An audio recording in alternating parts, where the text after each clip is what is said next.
para falar a respeito de um assunto importante, o colesterol.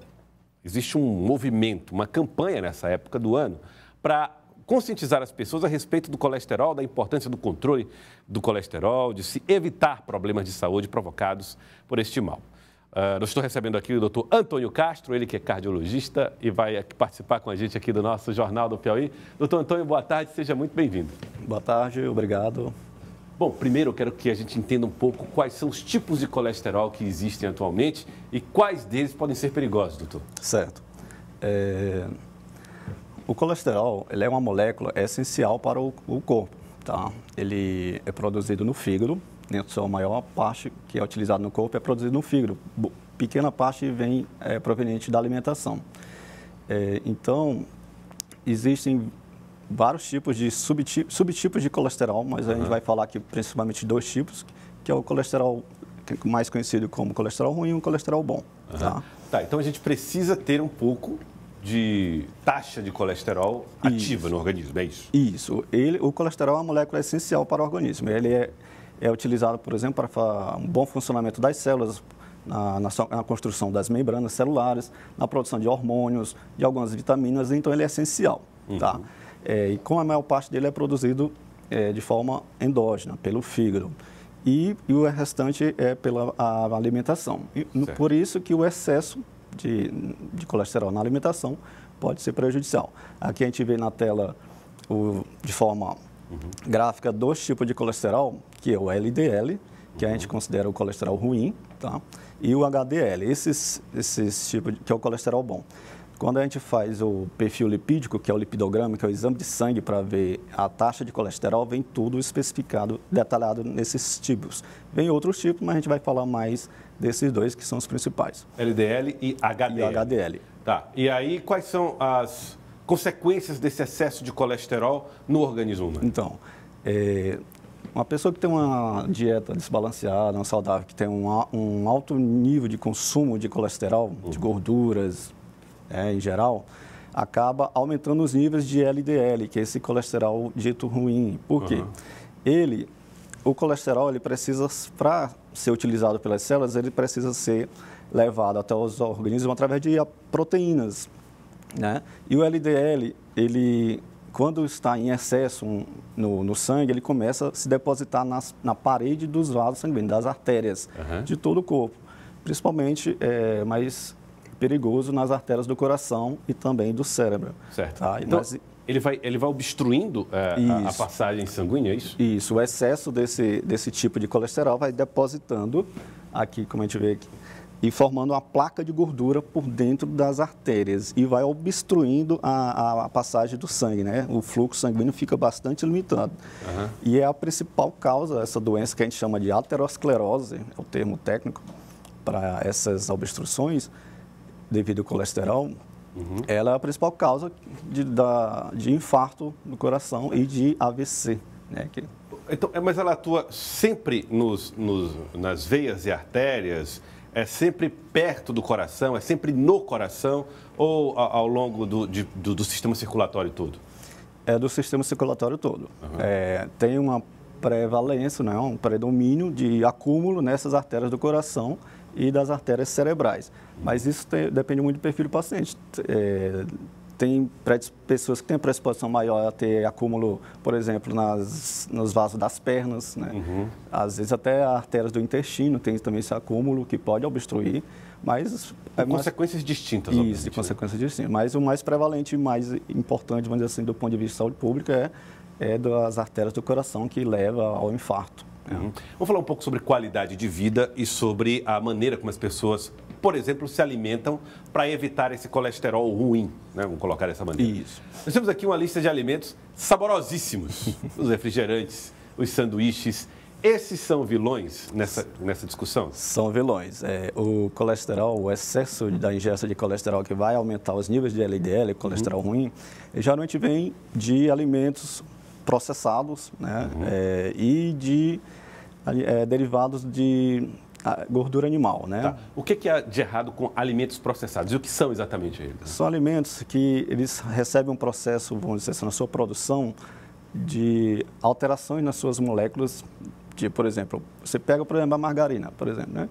Que é um produto de origem vegetal, derivado de óleos, mas que recebe uma esterificação, uma hidrogenação que altera as moléculas, as substâncias e acabam causando uma distorção da sua principal fonte, vamos dizer assim. Esses são produtos ou são processos que fazem, por exemplo, dão mais longevidade a esses produtos? Eles passam mais conservação por maior tempo? Exato.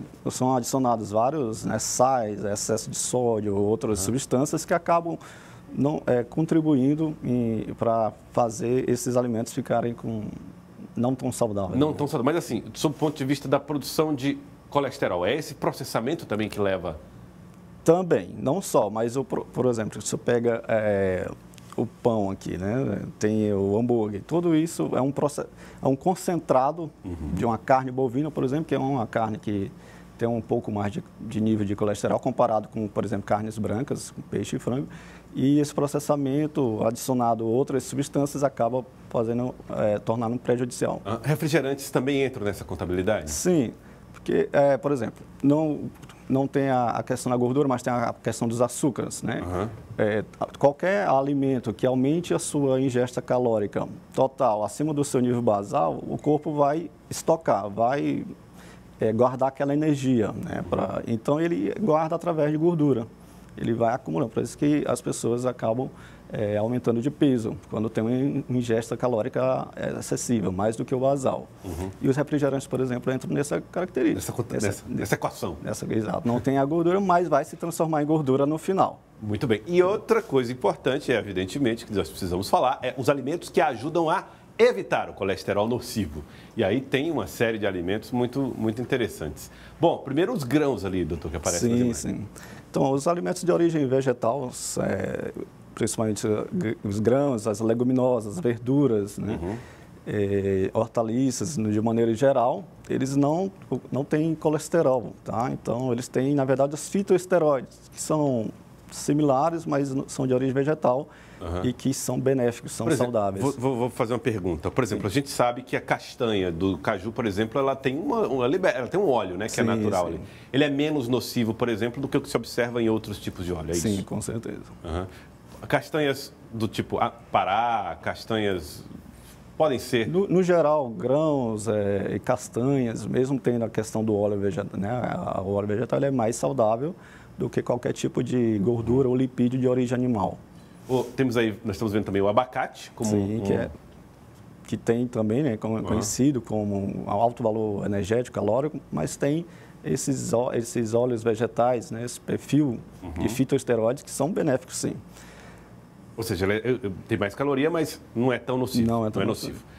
Peixes tem que estar na dieta. Sim, principalmente os pacientes que têm um nível de colesterol alto, ele tem que colocar na sua dieta carnes brancas, de preferência os peixes, que têm um valor nutricional muito, muito elevado. E a minha pergunta, que gera mais curiosidade em mim, o senhor colocou nessa lista um pote de um óleo. Isso aqui é óleo de soja, óleo de girassol? O que é azeite. Isso? Azeite, na verdade, né? Então, o azeite, como eu falei, é rico em fitoesteroides, que são também saudáveis. Então, o azeite é benéfico nesse sentido? Só uma adenda aqui em relação a tudo, tem que você considerar a quantidade individual, né? Para cada paciente, para cada pessoa, tem um nível basal calórico que ela precisa ingerir. Então, por exemplo, o azeite, mesmo ele sendo saudável, se você colocar em excesso, vai gerar mais caloria do que você realmente precisa, e esse excesso, como eu falei, vai ser estocado na forma de gordura. Então, apesar de ser um alimento saudável, não pode ter excessos. Entendeu? O outro ponto importante, gente, atividade física. Doutor, de que maneira a atividade física pode ajudar a pessoa a evitar o colesterol? Atividade física é essencial, tá? Na prática do dia a dia, é recomendado pelo menos 150 minutos por semana, que você pode distribuir aí em 3 a 5 dias na semana, de atividade aeróbica. Pode também acrescentar atividades, né, isométricas. E ele melhora o perfil lipídico, baixando o LDL, que é o colesterol ruim, e aumentando o HDL, que é o colesterol bom.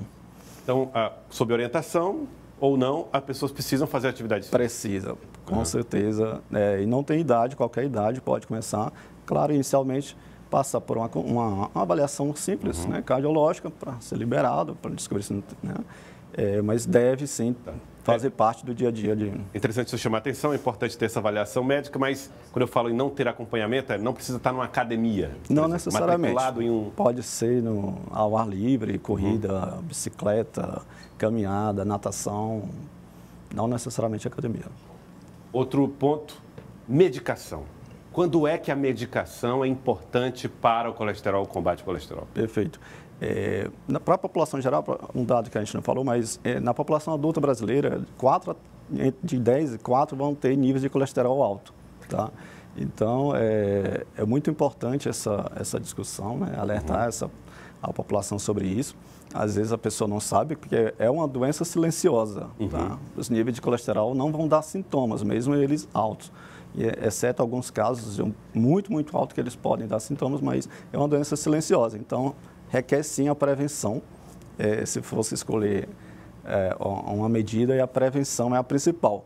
Mas vamos supor que você descobriu, fez o exame de sangue, tem um nível de colesterol elevado, vai conversar com um cardiologista, um endocrinologista sobre isso, vai receber as orientações de mudança de estilo de vida, que é alimentação, dieta e atividade física, tá?